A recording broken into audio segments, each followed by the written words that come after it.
সংবিধান সংশোধনের ক্ষেত্রে কয়েকটি বিষয় বিবেচনা করার আহ্বান জানিয়েছেন জনপ্রিয় ইসলামিক বক্তা শায়েখ আহমদুল্লাহ।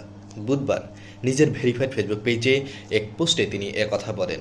পোস্টে শায়েখ আহমদুল্লাহ লিখেছেন, দেশের সংখ্যাগরিষ্ঠ মানুষের বিশ্বাস ও মূল্যবোধ ধারণকারী একটি সংবিধান আমাদের প্রত্যাশা, যেখানে আমাদের বিশ্বাস, মূল্যবোধ ও সংস্কৃতির প্রতি শ্রদ্ধাবোধ প্রতিফলিত হবে।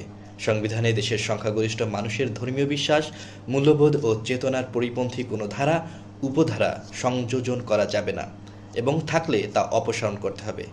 তিনি আরও লিখেন, সংবিধানের শুরুতে আল্লাহর উপর আস্থা ও বিশ্বাস হবে প্রজাতন্ত্রের সকল কাজের ভিত্তি।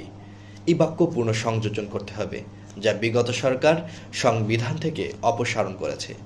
সংবিধান থেকে ধর্মনিরপেক্ষতা ও সমাজতন্ত্রের বিলোপ করতে হবে, কারণ এটি দেশের মানুষের চিরচারিত মূল্যবোধের